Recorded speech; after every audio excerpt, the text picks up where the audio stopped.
The English translation is in channel 5.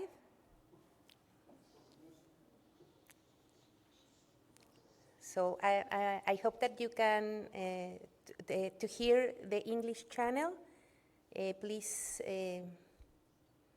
tune in the channel 5.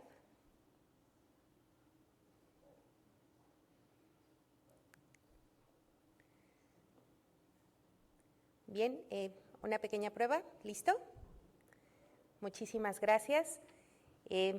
Después de esta fantástica muestra de folclor panameño, vamos a dar inicio con la primera presentación de nuestra conferencia, la razón por la que hemos convocado a todos ustedes en esta hermosa ciudad del saber. Tengo el gusto de presentar a Jodiel Ebanks. Jodiel Ebanks es una profesional dedicada a la gestión ambiental con un fuerte compromiso con la conservación y la sostenibilidad. Actualmente se desempeña como coordinadora técnica del programa de gestión de playas en NEPA, Jamaica, donde desempeña un papel crucial en la coordinación de los esfuerzos de gestión de playas, incluyendo la atención a la erosión de las playas y otros factores.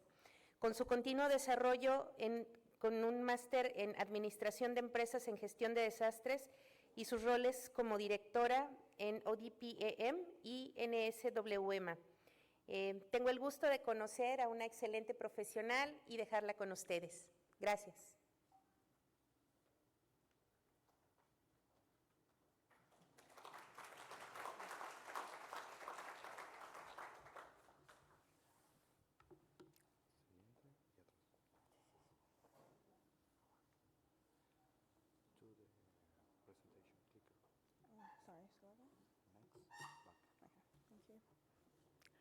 Good morning, everyone. All protocols observed. This morning, I'll be presenting on trends in beach width in Jamaica and the implications for coastal management.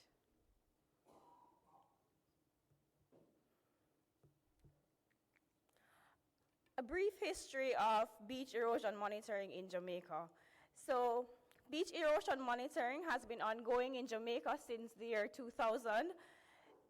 Beaches have been monitored since 2000 on a quarterly basis. The monitoring began in Negril, Jamaica in response to extreme coastal erosion in that area. And since 2000, sites have been added. So as it is now, there are 9 locations across the island where there are several sites for beach erosion monitoring. Therefore, the coastal records range from 3 to 22 years, and we're actually in the 23rd year of monitoring. Sites monitored include tourist beaches, underdeveloped beaches, and beaches that are subject to high wave energy. At current, there are 46 sites that are monitored across the island. In 2021, there were actually 47 sites, but there was a site lost due to not lost, but that site was removed from the monitoring process because there's construction there, so it has been removed from our monitoring protocol. In terms of the methodology used, the IPReM method is employed, and the method has the advantage of being low cost and relatively easy to execute. The method utilizes 3 main tools. Those are a 5-foot calibrated rod, 2 of which are used, a surveying apnea level, and a tape measure to measure the distance. According to Birkenmeyer 1981, the method uses the horizon to measure distances to and changes in the elevation between survey points. On screen is my colleagues undertaking the IPReM method on one of our beach erosion sites. As you can see, the 5-foot rod is used to measure to mark the differences where the apnea level measures the change in slope, and typically 3 persons take part in the methodology for optimum process. However, 2 persons can undertake it.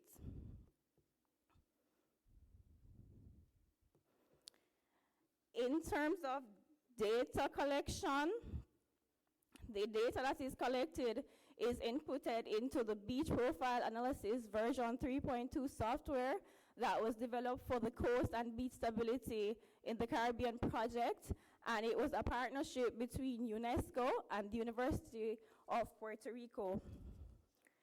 In terms of what the software does, it allows for the entry of field data that is collected, and it also allows for the graphical, plots of beach profile. It provides the beach area and the beach width.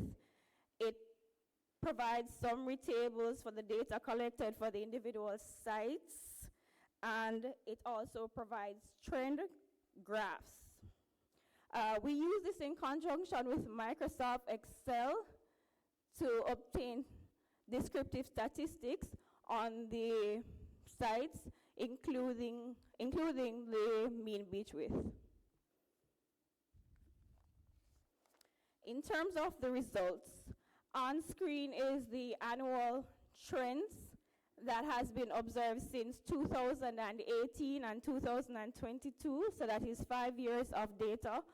Generally, what we're seeing is a trend showing a decrease in mean beach width in those 5 years. So if you take a quick look at the pie charts at the bottom, you will see the distribution of accretion and erosion across the island throughout the particular years. So in 2018, you would have seen where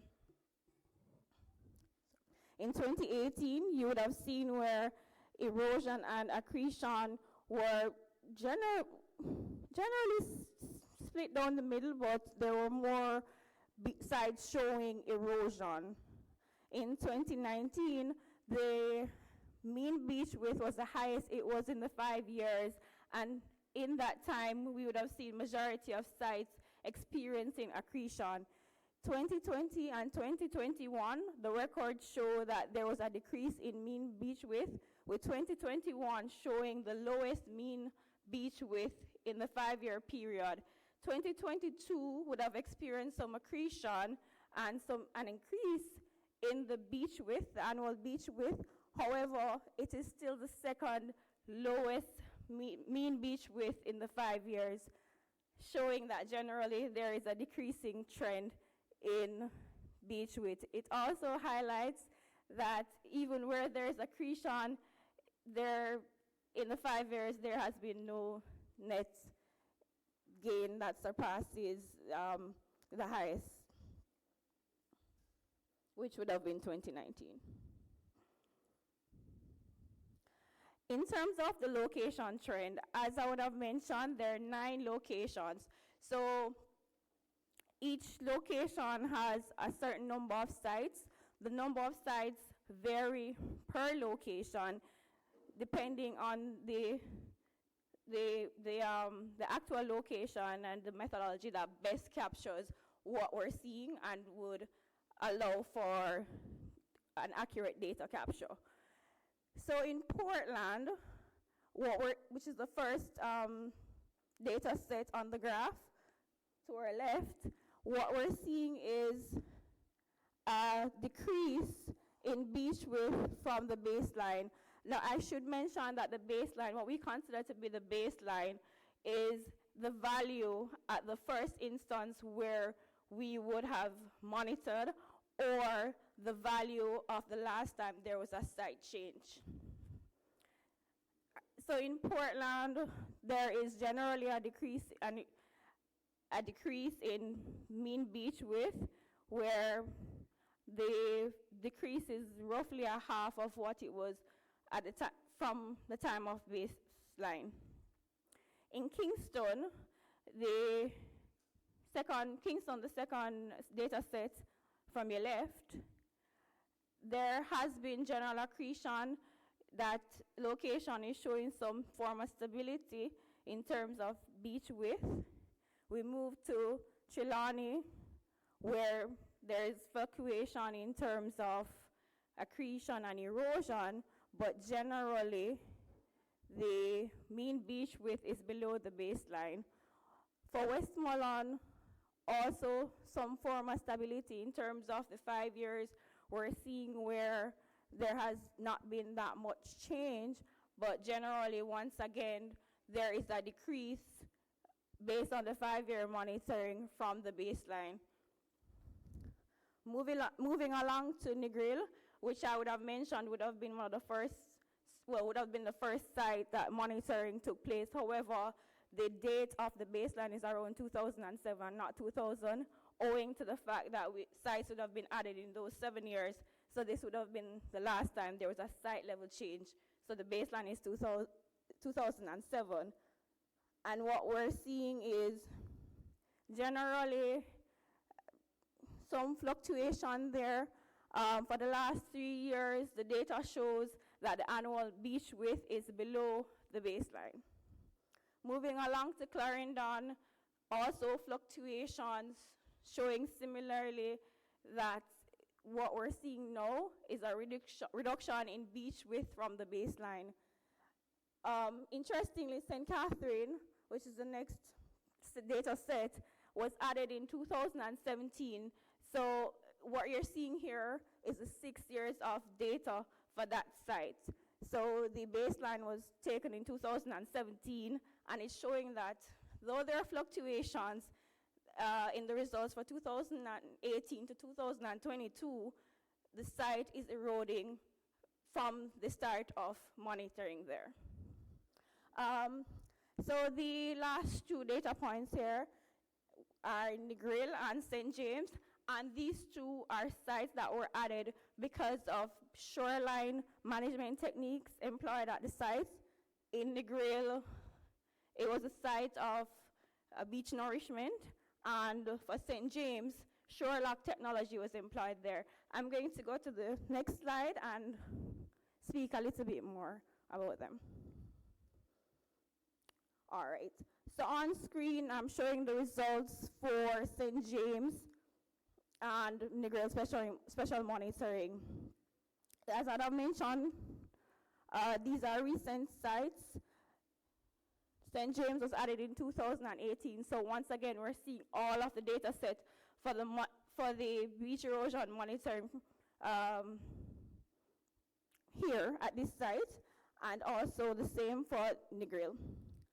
Generally, there is an increase in the mean beach width since the start of our monitoring and since the start of those shoreline management techniques being employed. It's not a lot of data, but generally, I think we're seeing a net gain and a net accretion since the baseline. That brings me to my final slide, the next steps. So the next steps in terms of what we can explore to make the process more robust and to improve what we're doing is to improve data collection. Technology can play a part in that process.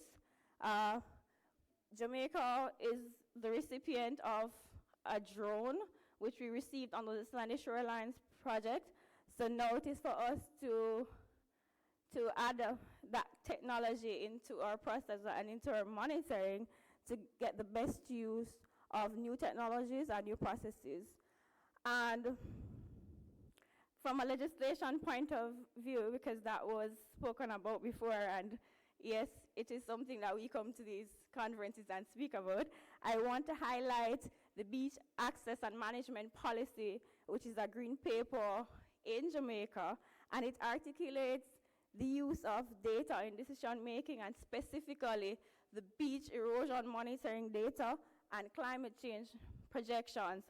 So as an output of the policy, the draft policy, shoreline erosion management plans are being contemplated, and these plans would allow for the protection of coastal lands, including public beaches. I have a little video here. I'm not sure if you will show, but it's just to highlight our receipt of the drone, and it shows our staff and my colleagues being trained in how to use the drone, which we're hoping to incorporate into our monitoring process, as I mentioned, to make it more effective and hopefully to collect more robust information, improving the process in every way. And with that, we're at the end of my presentation, and I thank you for listening.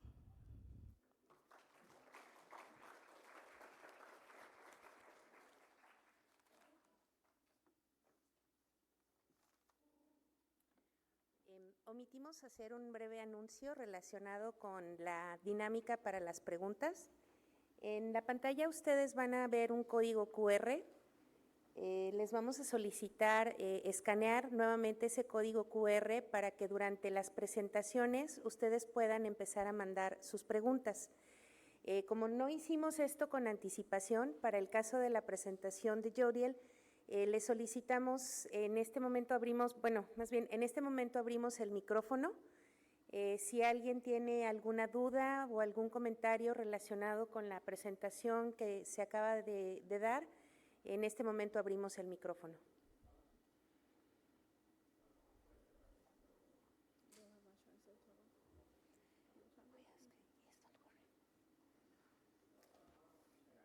Por favor.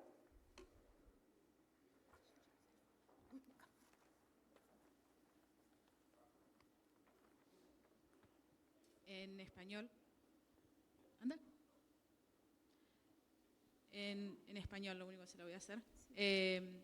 Mi duda son dos. Primero, ¿desde dónde comienzan a medir los perfiles? ¿Desde qué distancia? Si sobre el médano, detrás o al pie del médano. Y la segunda pregunta, por ahí no me quedó muy claro cómo es que toman la línea de base, si del primero o del último perfil.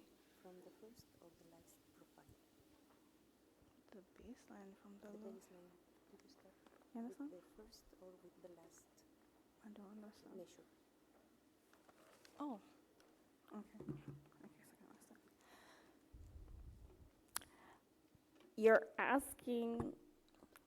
You're asking what measure we use to determine the baseline, if it's the first or last measure? All right. So typically the baseline is the first measurement, so the first time a site was surveyed. But in some instances in our records, we have had to change a site due to various reasons. So for example, I would have mentioned that we have lost a site in Kingston because there's a construction going on. If we were to add a next site, then we would need to revisit the baseline and start the baseline from now. So the baseline is the first time the survey was conducted or the most recent value when there was a site level change.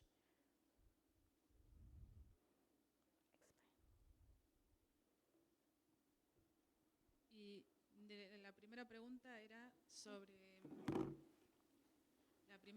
era sobre desde dónde comenzaban a medir el perfil de playa.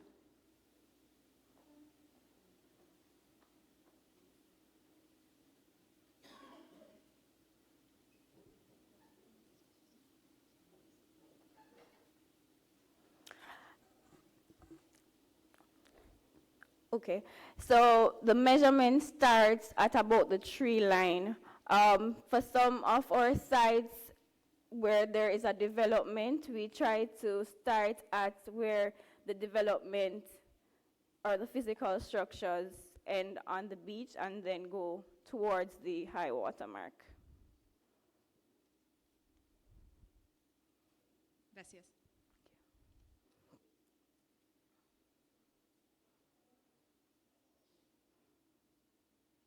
¿Más preguntas?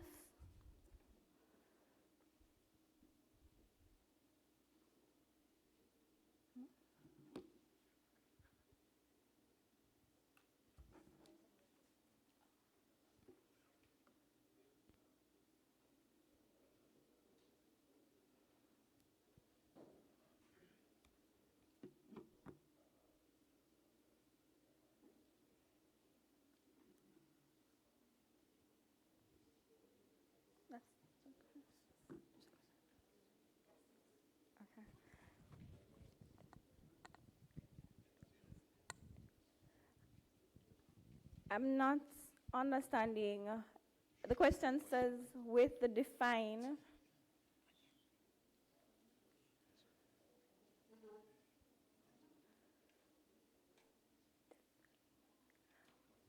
With the define, would you do more frequent measures every month? Will be Rashore with this instrument.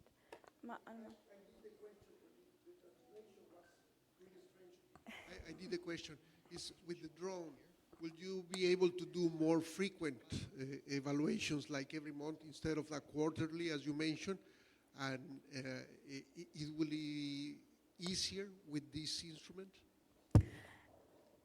Unfortunately, where we're at with the drone now, we have not determined the exact methodology that we are going to use. But I think one of the common factors that we have as government agencies across the Caribbean is that resources is still a limiting factor. To go out and do these resources, we do need at least 2 personnel from the office, and unfortunately, there are other, there are other activities that we would be undertaking. So that's also a limiting resource, personality, and the finances to go out more frequently. But at this time, we'd have to look into the technology and see how best we can utilize it. And we'd also have to look, I think, to see if going out every month versus on a quarterly level, knowing the cyclic nature of erosion, if that would make a difference in terms of the data we're receiving. Thank you. Thank you. Thank you.